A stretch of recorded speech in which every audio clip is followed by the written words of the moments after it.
Hello friends, welcome to mathematical doctor Sonendra Gupta online maths class. Dear friends, आप सभी का मेरे यूट्यूब चैनल पे स्वागत है। मैं आपको क्वेश्चन सॉल्व करा रहा हूँ चेंजिंग ऑफ इंडिपेंडेंट वेरिएबल पर बेस्ड। अभी तक हम यहाँ पर दो वीडियो लेक्चर अभी तक बना चुके हैं चेंजिंग ऑफ इंडिपेंडेंट वेरिएबल पर, जिसमें हमने लेक्चर नंबर 9 में हमने डिस्कस किया था किस प्रकार से हम चेंजिंग ऑफ इंडिपेंडेंट वेरिएबल का डेरिवेशन सॉल्व करते हैं और साथ में क्या वर्किंग रूल होगा। लेक्चर नंबर 10 में हमने डिस्कस किया था किस प्रकार से इस क्वेश्चन को हम सॉल्व करते थे, इसमें हमने आपको पहला क्वेश्चन सॉल्व करा दिया था। आज हम बात करेंगे क्वेश्चन नंबर 2, जो कि बहुत इंपॉर्टेंट है, एग्जाम में कई बार पूछा गया है। तो डियर फ्रेंड्स, आपको मेरे चैनल पे वीडियो लेक्चर कैसे लगते हैं मुझे बताइएगा। अगर आपने अभी तक चैनल को सब्सक्राइब नहीं किया तो चैनल को सब्सक्राइब कर लो, बेल आइकन को प्रेस कर दो, जिससे मोर इंटरेस्टिंग वीडियो लेक्चर आपको इन फ्यूचर में भी मिलते रहे। तो आइए स्टार्ट करते हैं। तो पहला क्वेश्चन हमारा, दूसरा क्वेश्चन हमारे पास है d2y/d² minus 1 plus 4 e to the power x dy/dx plus 3 e to the power 2x y equal to e to the power 2x plus e to the power x। Already मेरा question जो है standard form में है, तो मुझे यहां पर इसको स्टैंडर्ड फॉर्म में कन्वर्ट करने की जरूरत नहीं है। आपके मन में सवाल उठ रहा होगा कि भाई सर ये स्टैंडर्ड फॉर्म का मतलब क्या है। स्टैंडर्ड फॉर्म का मतलब ये है कि d2y/d² का कोफिशिएंट हमें 1 बना के चलना है। अगर d2y/d² के साथ अगर कुछ मल्टीप्लाई में है तो तुरंत उसको डिवाइड कर दीजिए, तो उसको बोलते हैं स्टैंडर्ड फॉर्म। ओके, अब हमारे पास जो स्टैंडर्ड फॉर्म है तो इसके अकॉर्डिंग हमने यहां पर लिखा सॉल्यूशन, और जो क्वेश्चन दिया हुआ है उसको हमने एक क्वेश्चन नंबर 1 अज्यूम कर लिया। अब जो dy/ds के साथ जो मल्टीप्लाई में होता है वो हमारा कहलाता है p, तो हमने यहां पर p लिख लिया। तो p मेरे पास है -1 plus 4 e to the power x, q मेरे पास है e to the power 2x, और r मेरे पास है e to the power 2x plus e to the power x। अब यहां पर हमें इंडिपेंडेंट वेरिएबल z को हमें लेके आना, तो क्या करेंगे, टेकिंग dz/dx का whole square.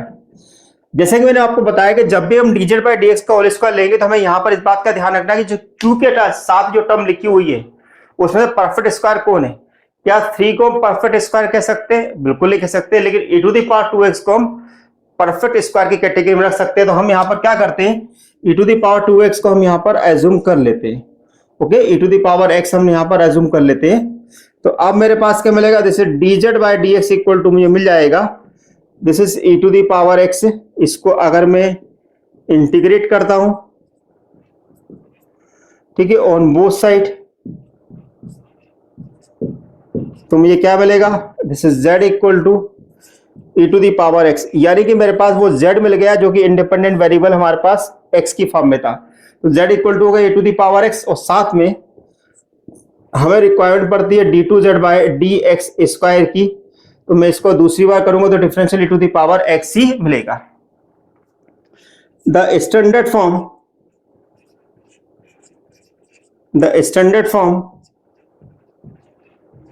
Of differential equation in z is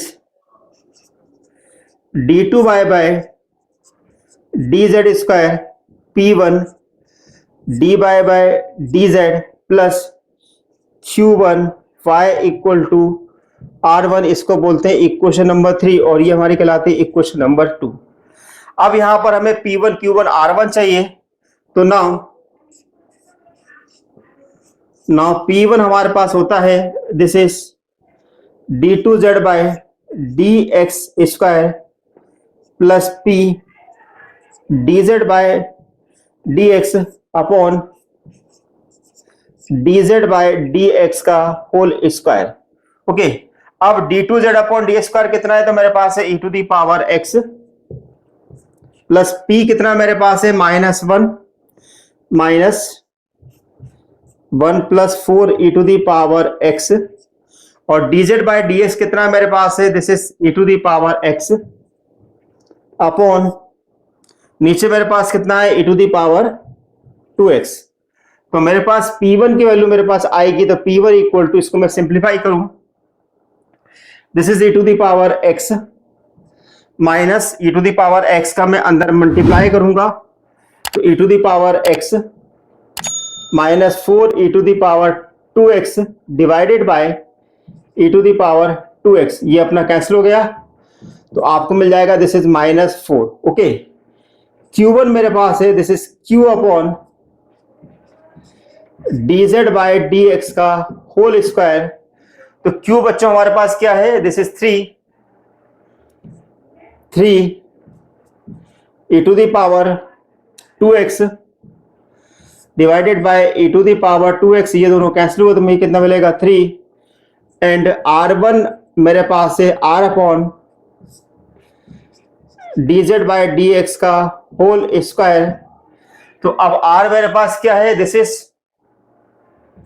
e to the power 2x, अलग अलग करके लिख दें, e to the power 2 e to the power x divided by this is e to the power 2x, ये दोनों cancel हुए तो मेरे पास आ गया e to the power 2 e to the power x। अब जैसे कि मैंने आपको बताया था कि r1 की जो वैल्यू है हमें तो z के फॉर्म में लिखनी है, तो हमें इस e to the power x को हम वापस z से रिप्लेस कर देंगे, तो मेरे पास जो r1 मिल के आएगा वो मेरे पास क्या आएगा, this is e to the power 2z। I hope आपको समझ में आ गया होगा, क्योंकि हमारे पास z जो है वो हमारे पास e to the power x है। अब हम क्या करेंगे, जो भी हमने p1 q1 और r1 निकाला है उस आगे हम इक्वेशन नंबर 3 में रख देंगे। पुट इन थर्ड, तो मेरे पास क्या आएगा, this is d2y by dz square minus 4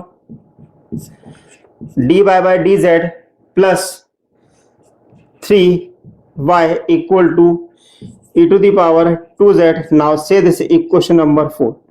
again this differential equation is a linear.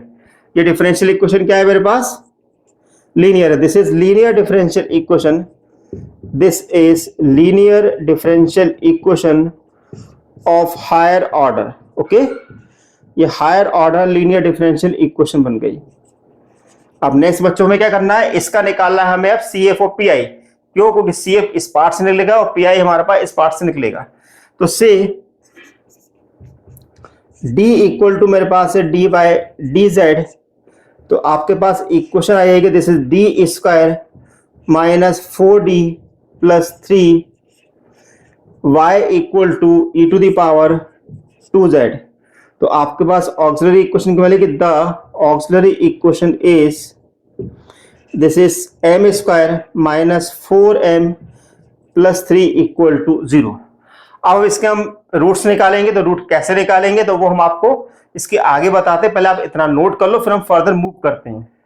तो मेरे पास इसके ऑक्सिलरी इक्वेशन निकाले, तो इसके रूट्स कैसे, फैक्टर क्या बनेंगे हमारे पास, तो हम इसके फैक्टर लिख सकते हैं, दिस इज m माइनस 3 और m माइनस 1 इक्वल टू 0। सही है, तो हमारे पास m कितना मिलेगा, this is m equal to 3 और 1। तो देयरफॉर CF हमारे पास में आएगा C1 e to the power 3z, C2 e to the power z। तो हम यहां लिख सकते हैं C1 e to the power 3 e to the power x, और this is C2 e to the power x। तो ये मेरे पास CF हो गया। एंड अब PI मेरे पास क्या होगा, तो PI हमारे पास है, this is D square minus 4D plus 3 into e to the power 2z। क्या है, e to the power 2z।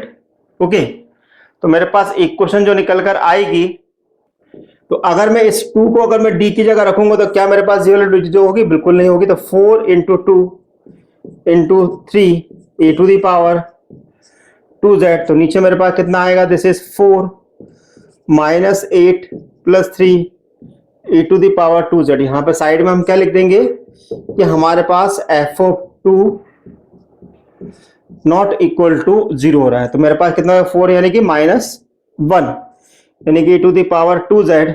तो मेरे पास फाइनली PI मेरे पास हो जाएगा minus e to the power 2 e to the power x। Okay, तो therefore the solution is क्या लिखते हैं, y equal to CF plus PI। तो CF मेरे पास क्या था, C1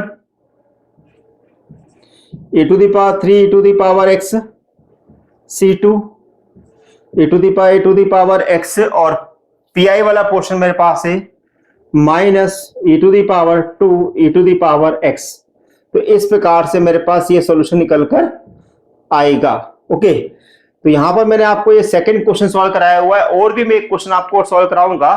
तो डियर फ्रेंड्स, अगर आप मुझसे किसी भी प्रकार का कोई क्वेश्चन पूछना चाहते हैं तो लेक्चर के कमेंट बॉक्स में पूछ सकते हैं, इवन आप मेरे व्हाट्सएप ग्रुप से जुड़ सकते हैं।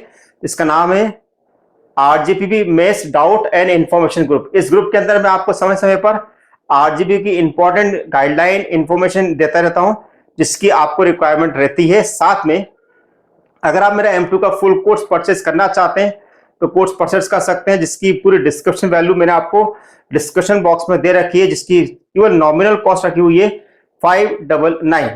आप चाहें तो मेरे आरजीबी के पेपर के सोल्यूशन भी ले सकते हैं, जो कि फ्री ऑफ कॉस्ट है, जिसको जाने के लिए आपको www.sonendragupta.blogspot.com पर जाना होगा। वहां पर आप इसके वीडियो लेक्चर देख सकते हैं। थैंक यू फॉर वॉचिंग मुझे डॉक्टर सोनेंद्र गुप्ता।